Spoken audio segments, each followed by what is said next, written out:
Muito bem, criança, chegou a vez do review de Enigma do Outro Mundo, a segunda adaptação do conto Who Goes There, do escritor americano John Campbell Jr. E aqui a coisa vai ficar um pouco séria. Você sabe que a gente está no canal do Três Cara, mas eu preciso te avisar que a gente vai esbarrar com um bocado de spoilers nessa nossa conversa aqui. Se você nunca assistiu a esse filme, eu tenho duas coisas para te dizer. Primeiro, para agora esse vídeo. E segundo, corre para assistir, que não é difícil encontrar esse filme nos streamings da vida, porque a gente vai inclusive esmiuçar o final enigmático e meio aberto do filme, com uma explicação que não é do Jefinho aqui, mas do próprio John Carpenter, o diretor do filme. Pois então, essa aqui é mais uma pérola da minha indefectível lista de filmes velhos, caquéticos e carcomidos pelo tempo. Então segura aí 5 segundinhos, só 5 segundinhos, que a vinheta vai rolar em fast forward e é claro, você vai aproveitar para já deixar aqui embaixo a sua curtida, o seu joinha e se inscrever no canal se você ainda não fez isso, criança. Não vai embora não. Como eu disse no outro vídeo, no que a gente falou tanto do conto original quanto da adaptação de 1951 do filme O Monstro do Ártico, em meados dos anos 1970, dois produtores resolveram que o mundo precisava de um novo The Thing, dessa vez com uma pegada mais próxima da história original. Esses dois caras eram David Foster e Lawrence Turman, produtores responsáveis, por exemplo, por A Piscina Mortal, filme policial noir de 1975 com o Paul Newman, fazendo um dos personagens mais legais e lembrados que ele interpretou em toda a carreira. Esses dois produtores foram responsáveis por outros filmes importantes, outros nem tanto, em que eles estiveram juntos ou estiveram separados. Pois esses dois, convenceram a Universal a comprar os direitos da adaptação da obra, do conto Who Goes There. E a coisa começou a andar. Nesse ponto, o John Carpenter chegou a ser sondado, mas em 1976, o Carpenter ainda era um diretor de filmes independentes. Por outro lado, o Tobe Hooper tinha dirigido O Massacre da Serra Elétrica em 1974 para o mesmo estúdio, para a Universal. E o resultado tinha sido bastante promissor, o que tornou a opção do Tobe Hooper mais viáveis naquele momento, só que não rolou. A abordagem que o Tobe Hooper queria dar para a história não era a mesma que os dois produtores queriam. Eles estavam tentando outros diretores, então. Até o John Landis, que na verdade também era do cinema independente na época, mas que no futuro seria responsável por um dos, se não, o filme de lobisomem mais bacana que eu assisti na vida, um lobisomem americano em Londres. Mas, bom, para a refilmagem de The Thing, nem o John Landis rolou. O filme parecia mesmo empacado, e a produção simplesmente travou, pelo menos até o John Carpenter fazer sucesso com Halloween em 1978, e aí, bom, não foi assim tão fácil. O John Carpenter estava reticente de aceitar a empreitada. Vê só, ele era um fã do filme de 1951, embora ele achasse de verdade que a criatura cenourão não fosse lá essas coisas mesmo não. Só que o John Carpenter, ele não tinha lido a história original, então a pedido dos produtores ele aceitou folhear a novela e encontrou alguma coisa nela. Primeiro, aquela coisa de que o monstro imitava as suas vítimas. Isso era interessante. Mas mais interessante ainda foi o paralelo que ele acabou fazendo com o romance E Não Sobrou Nenhum, da Agatha Christie. Se você nunca leu essa história, o que eu acho meio impossível, mas vá lá, você fica sabendo que é uma das melhores histórias de suspense já escritas e considerada a mais importante da Dama do Mistério inglesa. Nessa história, um grupo de pessoas, aparentemente sem ligação alguma umas com as outras, vai passar alguns dias em uma ilha, convidados por um enigmático anfitrião, e um a um eles vão sendo assassinados. Corta pro John Carpenter. Ele ainda estava meio indeciso e ficou meio que pululando se aceitava ou não, e chegou até a desistir do projeto, mesmo com o roteirista já escolhido por ele mesmo. Mais algumas tentativas foram feitas com Walter Hill, Sam Peckinpah, entre esses diretores, mas o Carpenter finalmente decidiu, ok, ele estava definitivamente dentro do projeto. parte dos adiamentos naqueles primeiros anos do projeto se deu principalmente pela quantidade de abordagens diferentes que cada roteirista sondado acabava trazendo para a história. William Francis Nolan, escritor responsável pelos romances que deram origem ao filme e à série de ficção científica Logan's Run, foi um desses caras. O Francis Nolan era um escritor super conceituado na época, no meio literário de ficção científica. Ele foi contemporâneo e parceiro de caras como Ray Bradbury, Robert Bloch, Richard Matheson. Ele deu a ideia dele, também não foi aceita. Passaram pelo projeto roteiristas descartados, gente como o escritor premiado David Wiltz, a dupla Tobe Hooper e Kim Henkel, que desenvolveram um roteiro sobre uma criatura monstruosa que vivia no oceano, na verdade, alguma coisa tipo Moby Dick. O negócio é que não era nada daquilo que os produtores queriam. Eram visões criativas, isso eram, mas vê só, não era isso que o filme pedia. E quando John Carpenter entrou de verdade no projeto, o rumo se ajustou. E se ajustou com um roteirista que já tinha pulado fora do barco antes, lá no começo do projeto, porque ele achou que os produtores, o David Foster e o Lawrence Thurman, eles queriam, era um remake de O Monstro do Ártico, só que não era isso que eles queriam. Esse roteirista era um cara chamado Bill Lancaster, filho do Burt Lancaster, estrela de primeira grandeza do cinema, ao lado de gente como Kirk Douglas, Gary Cooper, Lee Marvin, Tony Curtis. A história pessoal do Bill, no entanto, era um pouco menos glamurosa. Ele tinha um rosto muito parecido com o do pai quando era jovem. Possivelmente tinha um futuro como grande estrela de cinema, mas ele contraiu ainda jovem poliomielite e a doença deixou sequelas bem graves no garoto. Mesmo assim, quando ele chegou a participar de alguns filmes e séries sem muito alarde, ele foi tratado como o filho de uma grande estrela. Já o seu trabalho como roteirista vai parecer meio esquisito, mas ele só tinha escrito 4 roteiros até pegar o trabalho de The Thing. O primeiro foi Garotos em Ponto de Bala, estrelado pelo Walter Matthau, sobre um time de beisebol meio desajustado. É desses filmes em que o time é uma bagunça, só de perdedores, e ele precisa se superar, vencer um campeonato, porque o tema do filme é esse.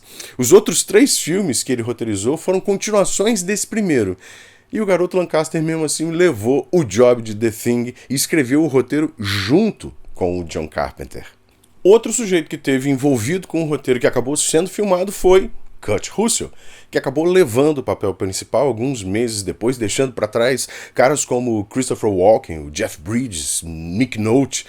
Ele, o Kurt Russell e o diretor trocavam figurinhas não oficialmente enquanto a história ia sendo adaptada e as ideias do John Carpenter ficavam meio misturadas, meio embaralhadas. O Kurt Russell tinha trabalhado com Carpenter no filme Elvis Não Morreu de 1979 e estrelava Fuga de Nova York de 1981, ano em que The Thing estava entrando em produção.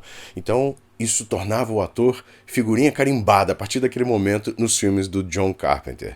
Na verdade, mais atores entraram no radar dos produtores, de Scott Glenn, Ed Harris, Brian Dennehy, Chris Christopherson, Tom Berenger, entre outros tantos. Mas esses atores ou não queriam se envolver num filme de monstro, ou então estavam ocupados naquele momento. Quando o Kurt efetivamente foi escalado, ele embolsou $400 mil e passou quase um ano deixando a barba e os cabelos crescerem para viver o MacReady. O restante do elenco foi escolhido também dessa maneira, entre vários atores. Até alguns comediantes foram pensados para momentos ligeiramente mais leves da trama. Mas a ideia do Carpenter era que cada personagem e o ator que viveria esse personagem fosse único. Ele queria encaixar a atuação em alguém que fosse realmente aquele personagem. O exemplo disso foi a escalação do Dr. Blair. A produção estava procurando um ator que pudesse passar parte do filme simplesmente desaparecido. Esse personagem é o médico da base e em determinado momento, ele é isolado numa cabana de suprimentos fora do prédio principal. Então, o John Carpenter pensou, inclusive, no Donald Pleasence para o papel. Ele já tinha trabalhado com Pleasence em Halloween e em Bruma Assassina. Era um ator em que o Carpenter confiava. Só que era reconhecível demais. As pessoas lembrariam dele. E a história pedia um cara que fosse bom, esquecido lá fora. Tanto pelos personagens quanto pela plateia. Então eles escolheram um ator desconhecido. O Wilford Brimley.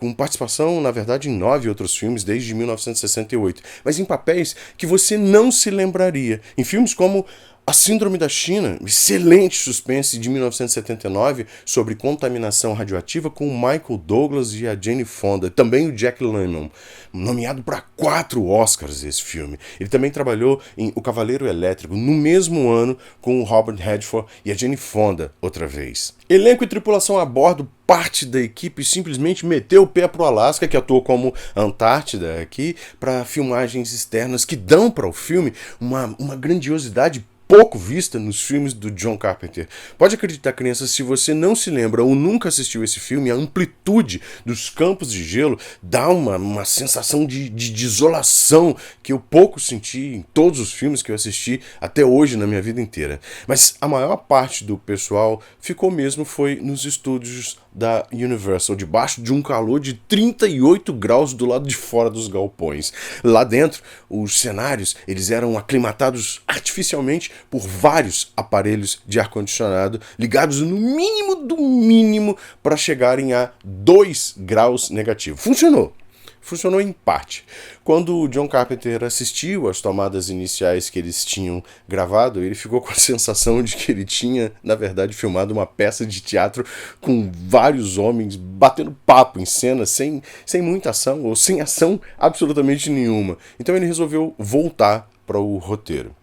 Mais cenas externas foram incluídas. A ideia agora, então, era levar todo mundo pro Alasca. Aqui vale uma nota de curiosidade.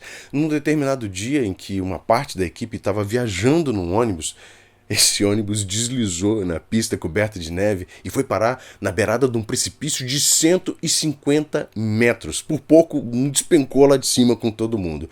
Que é mais problema, as lentes das câmeras ficavam embaçadas por causa do frio extremo. O ambiente ele não podia ser aquecido porque a variação de temperatura estragava esses equipamentos.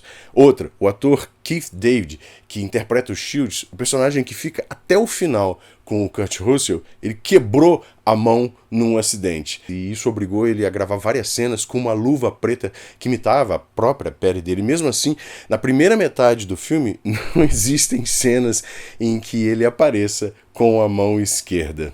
E mesmo com esse e outros problemas, eles entregaram um filme fantástico. Abre com uma perseguição de helicóptero nas geleiras. Lá na neve, um cachorro está em fuga e ele desvia de tiros de rifle de um dos tripulantes do helicóptero. O cachorro chega até essa base no meio do gelo, é a base americana. Os americanos eles ficam curiosos e um grupo deles se reúne no pátio enquanto o helicóptero pousa. O cachorro então corre para o meio dos americanos. Os tripulantes do helicóptero saltam e um deles pega uma granada numa caixa e puxa o pino, só que ele se atrapalha e o explosivo cai perto do helicóptero. O outro cara, o que tá com o rifle, ele corre enquanto a explosão engole o colega dele, a aeronave e o fogo parte para cima dele mesmo. Não tem tempo para chorar as mágoas mesmo assim. É isso que a cena passa em relação ao que quer que o sobrevivente esteja pensando ou sentindo, porque ele ignora a tragédia, a destruição, o fogo, a morte do colega, e ele começa a gritar para os americanos. Só que ninguém ali entende norueguês. O cachorro então salta e começa a fazer festa num dos americanos. O norueguês, com o rifle na mão, enraivecido, começa a atirar e acerta um dos homens da estação dos Estados Unidos. Logo depois ele é morto e o cachorro... é aqui que a coisa fica feia de verdade. E ele é o Alien. É um clone que carrega a criatura metamorfa que tem apenas um objetivo na existência: se alimentar de outros seres vivos e clonar esses seres no seu próprio organismo, replicando a si mesmo em vários vetores, mais e mais vetores de infestação.